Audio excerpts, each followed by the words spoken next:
Hello friends, welcome to Story Time with Michele. I'm Michele and I love sharing stories with you read aloud. Today I have a special story to share with you. It's called The Girl with a Brave Heart, a tale from Tehran. And this was written by Rita Jahanforuz and Vali, Mintzi, and it was published by Barefoot books. This story takes place in a city called Tehran. And Tehran is in a country called Iran. And this little girl here, I think she's the girl with the brave heart. She's running with a ball of yarn. It seems that her ball of yarn has fallen into her neighbor's yard and she has to go get it. Let's find out what happens. The Girl with the Brave Heart, a tale from Tehran. Written by Rita Jahanforuz, illustrated by Vali, Mintzi, and published by Barefoot books. On a quiet street in the city of Tehran lived a little girl called Shiraz. Shiraz's mother had died when Shiraz was born, and soon afterwards her father married again. His new wife had a daughter of her own, the same age as Shiraz. Her name was Monir, and the two girls grew up like sisters. At first, all went well. The family lived happily together, and Shiraz's stepmother treated her kindly. Then Shiraz's father died. Everything changed overnight. "Without your father bringing home money every week, we cannot afford a maid," said the stepmother. "We need to save money. Shiraz, from now on, I'd like you to do the housework." Shiraz no longer had time to see her friends or play outside.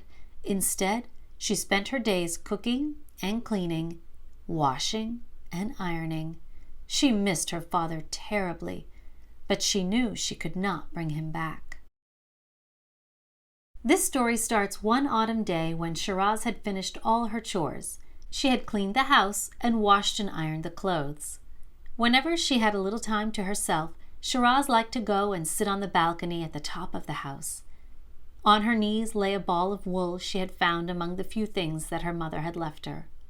She settled down to knit herself a winter sweater when, all of a sudden, a gust of wind blew the ball of wool off her lap and tossed it far beyond the balcony. Shiraz leapt up and clung to the railing. She looked all around her, straining to see where the wind had thrown her ball of wool. And at last she saw it, caught in the branches of a rose bush in one of the courtyards nearby. "That's my mother's wool," Shiraz said to herself. "I must go and get it."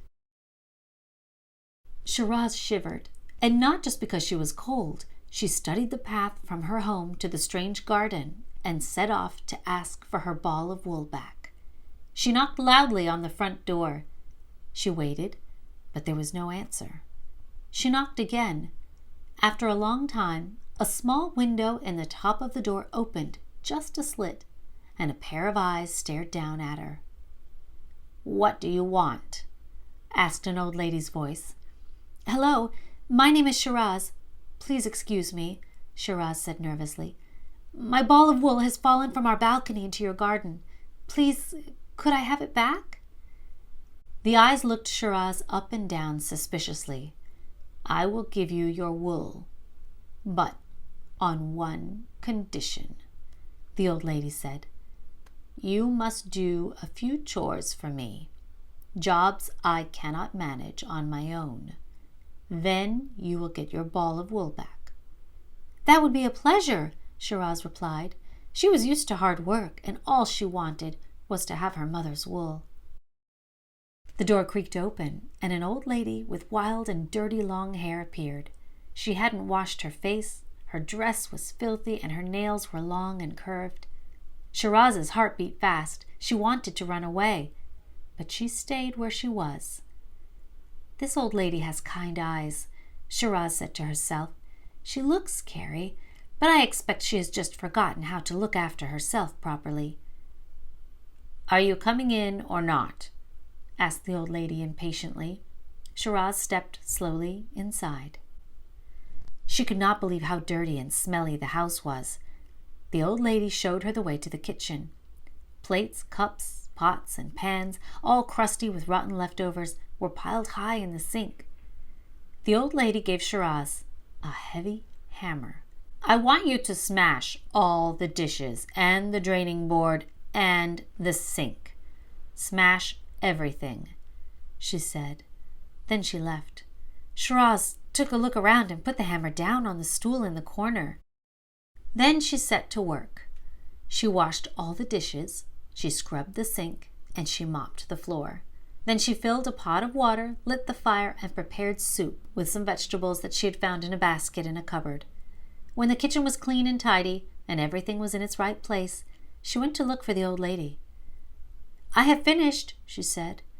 The old lady looked around the kitchen without a word. Then the old lady led Shiraz out into the garden. Everything was neglected. The grass was long, and weeds and brambles had sprung up among the shrubs and the flowers. The soil was cracked and dry. The old lady gave Shiraz a pair of heavy shears. "I want you to cut down all the flowers and pull out their roots. Cut down the bushes, too. Destroy everything. I don't want anything left," she said as she turned around and trudged back into the house. Shiraz looked at the sad garden. Then she set to work. She pruned and trimmed the plants, pulled out the weeds, and cut back the brambles. As she was working, she heard the faint sound of water trickling. She looked, and there between the bushes she found a rock that was damp with fresh water. "There must be a hidden spring under this rock," she thought. "If I can unblock the spring, it will water the garden." The rock was heavy, but Shiraz managed to roll it back. The water found its way to the bushes, the flowers, and the grass, and the thirsty plants began to look green and fresh again. Shiraz called the old lady. "I've tidied the garden," she told her. The old lady looked at all the work Shiraz had done, but did not say a word. Next, the old lady took Shiraz to her bedroom. "I have one more thing to ask before I give you back your ball of wool. Take these scissors and cut my hair. I don't need this long hair any more." Shiraz looked at the old lady's wild hair. First, she washed it. Now the old lady's hair hung gleaming in silver down her thin back. Then Shiraz found a brush. She braided the old lady's hair and pinned it up in a neat bun. Now the house was calm and clean, and the old lady looked much happier. "Here is your wool," she told Shiraz. "Thank you for all you have done. On your way home, go through the back gate. You will find 2 pools. One has clear water, the other dark. Go into the clear pool first. Dive underwater 3 times, then bathe in the dark pool. Dive 3 times, and no more. Then you can go back home." Shiraz thanked the old lady, took the ball of wool from her, and went out through the back gate. Just as the old lady had said, she found 2 round pools. Shiraz plunged 3 times into the first pool and 3 times into the second pool. Then she went home. As she knocked on her own front door, Shiraz remembered that she had gone out without telling anyone and that she had not made the dinner yet. "Oh no," she thought, "I'll be in such trouble." She started to tremble as she stood waiting for her stepmother to open the door. She knew she would be severely punished. But it was Shiraz's stepsister, Monir, who came to the door. She smiled and asked Shiraz very politely, "How can I help you?" "I'm sorry I'm so late," Shiraz began. "I beg your pardon? Who are you?" asked Monir. Shiraz was puzzled. "It's me, Shiraz. I'm so sorry I've been gone so long," she said. Monir laughed. "How can you be Shiraz?" she said. "You don't look at all like her. You're far too beautiful." "Please," begged Shiraz, "don't make fun of me. Just let me in. Your mother will be angry." Monir turned and shouted for her mother. Shiraz's stepmother came to the door. "What can I do for you?" she asked politely. "Please don't tease me any more," Shiraz pleaded. "I'll explain everything. Please let me in." At last Monir and her mother realized that the beautiful young woman really was Shiraz. They were full of questions. "Where have you been? How have you turned into such a beauty?" Shiraz told them everything.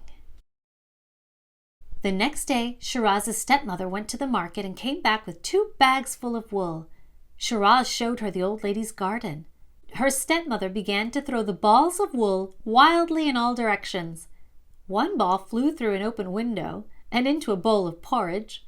Another fell into a ball game and was kicked high into a tree. Another knocked a passer-by on the head. At last, one ball rolled into the old lady's garden. "There it is," she said excitedly to Monir. "Off you go," Shiraz's stepmother hissed at her daughter. "Do exactly what you're told, and don't be lazy or rude. Remember to dive into the pools on your way home. I have a feeling that's where the magic is." She hid behind a tree while Monir knocked at the door. "Come on, open the door, you old bag," muttered Monir. She knocked again. After a long time, a small window opened, and a pair of eyes stared out at her. "What do you want?" asked an old lady's voice. "My ball of wool has fallen into your garden, and I want it back," said Monir. "First, you must do a few things for me. Then I will give it to you," said the voice. "Fine, fine," agreed Monir impatiently. The door opened, and once more an old lady with wild and dirty long hair appeared. Monir pushed past her. "What do you want me to do?" she demanded. The old lady showed her into the dirty kitchen and gave her a heavy hammer. "I want you to break all the dishes and the draining board and the sink. Break everything," the old lady said. Monir didn't waste a second. She grabbed the hammer and smashed all the plates and cups and all the pots and pans. When she had finished, she went to find the old lady. "I've done that job," she said. The old lady looked at the kitchen without saying a word. The old lady led Monir out into the garden. The bushes had grown wild again. The flowers had wilted and the shrubs were full of brambles. "I want you to cut down all the flowers and pull them out," the old lady said, and gave Monir a pair of heavy shears. "I don't want anything left to bloom," she added as she walked away. Monir cut down everything. She hacked the flowers, the shrubs, and the 2 trees. Not a single plant was left standing. When the garden was completely destroyed, she went to find the old lady. "There, that's done too," Monir said. The old lady looked at the garden, but didn't say a word. The old lady took Monir to her bedroom. "There is one more thing I need to ask you before I give you back your ball of wool. Take these scissors and cut my hair." Monir cut the old lady's hair quickly and carelessly. When she had finished, she asked impatiently, "Now what about the pools?" The lady looked at her reflection in the mirror and saw how short her hair was and how badly cut. "Yes, indeed. Now you should go and find the pools. Go through the back gate.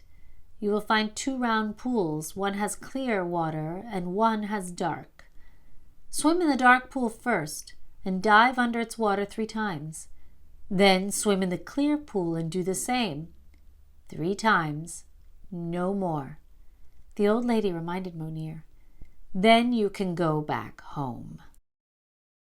Monir ran to the back gate. She forgot all about the ball of wool that the old lady had given back to her. She found the 2 round pools and jumped into the dark pool 3 times. Then she jumped into the pool with the clear water. She dived under the water, not 3, but 10 times. "I'll stay in the water longer than Shiraz," she muttered. "That will make me much more beautiful than her." The sun was starting to set, and Monir was still in the water. Her skin was all wrinkled, and she began to shiver from the cold. At last she pulled herself out and ran home. Monir knocked at the door. She thought about how beautiful she must look, how pleased her mother would be. But when her mother came to the door, she snarled, "We don't answer the door for beggars," and she slammed the door in Monir's face.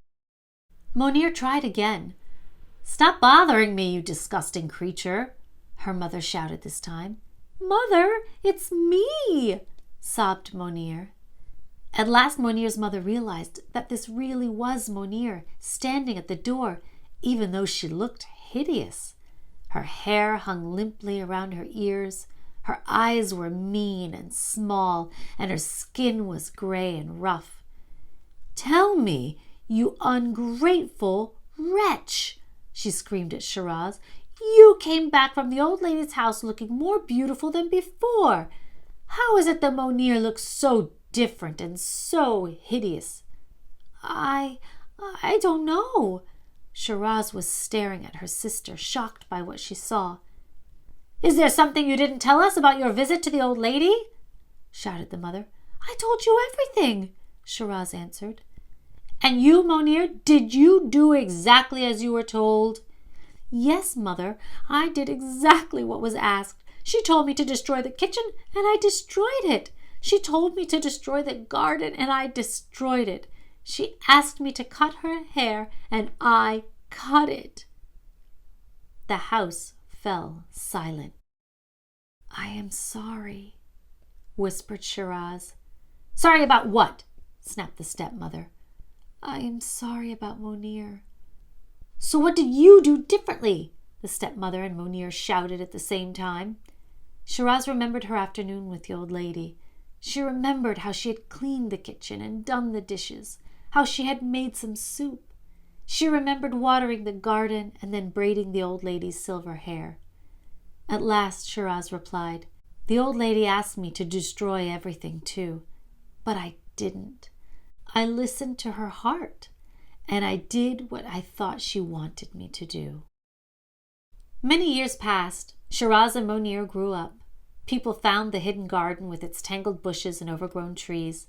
They found the 2 pools and tried swimming in them, and it was then that they discovered the old lady's secret magic. Both the dark pool and the clear pool have the same water. They don't change the people who dip into them. They just make them look the way they feel on the inside. And everyone remembered Shiraz too, the girl with a brave heart, who had listened and had understood that when people are sad, they do not always know how to ask for what they need. The end.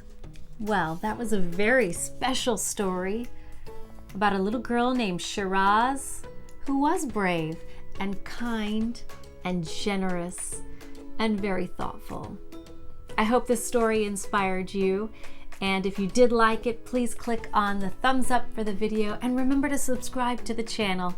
And you know what? I'd like to know what you thought about this story. You can visit me on Facebook at Storytime with Michele Book Club, and you can let me know there in the comments what you liked about the book, and also you can request other stories read aloud on this channel. Until next time, happy reading!